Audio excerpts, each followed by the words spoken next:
여러분 안녕하십니까? 이충건 방송의 이충건입니다. 오늘은 경제 성장을 위해서 법인세 인하와 시장경제 체제의 복원이 필요하다라는 내용을 가지고 말씀을 드리겠습니다.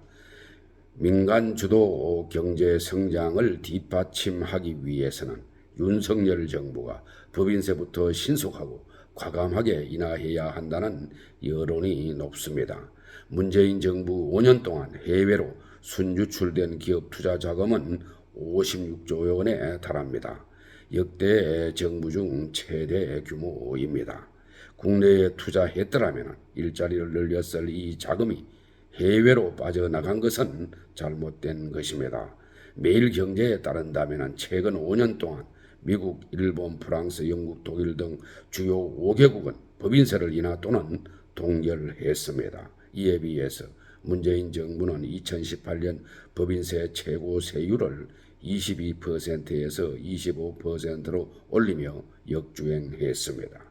선진국 대다수가 단일 세율을 적용하는 것과 달리 문재인 정부는 각 표 구간도 3단계에서 4단계로 늘렸습니다.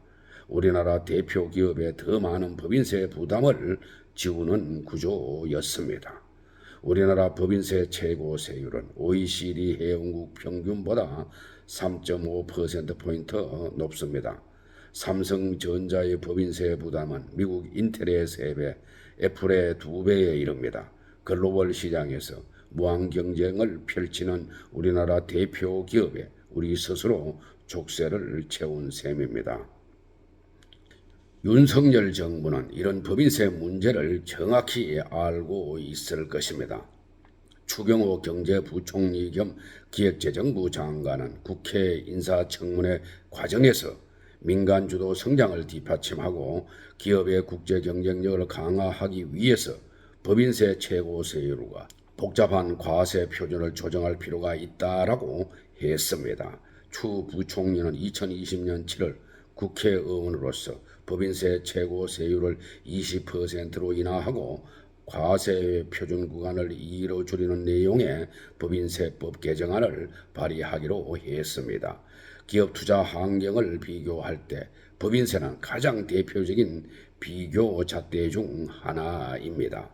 미국과 중국의 패권 전쟁으로 글로벌 공급망이 빠르게 재편되는 이때 국내 투자 환경을 개선해야 할 필요성도 높아지고 있습니다.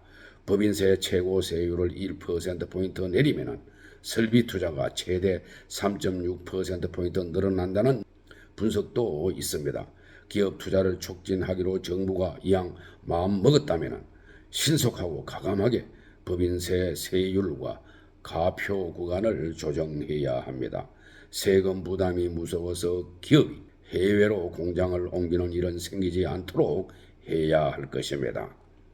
문재인 정부 때 민주당은 국회의원 재적수가 3분의 2가 넘어 많은 악법을 만들었습니다.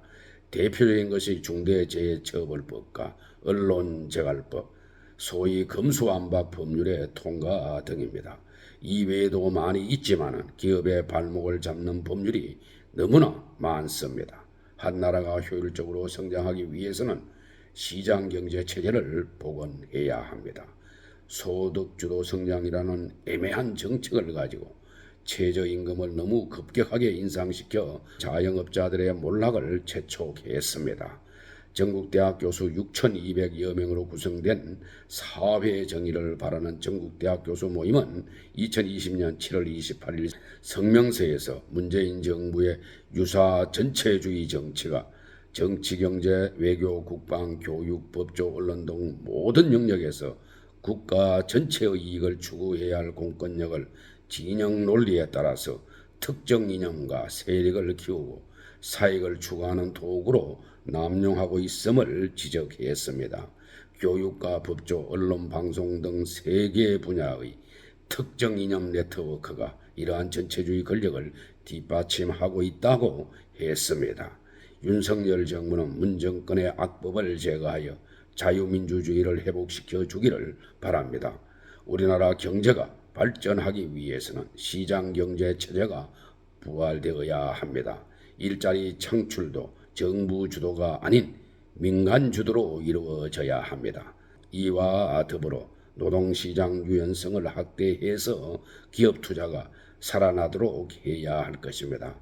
윤석열 정부는 시장경제 체제를 복원하여 우리 경제가 지속 가능한 발전을 지속할 수 있도록 해야 할 것입니다.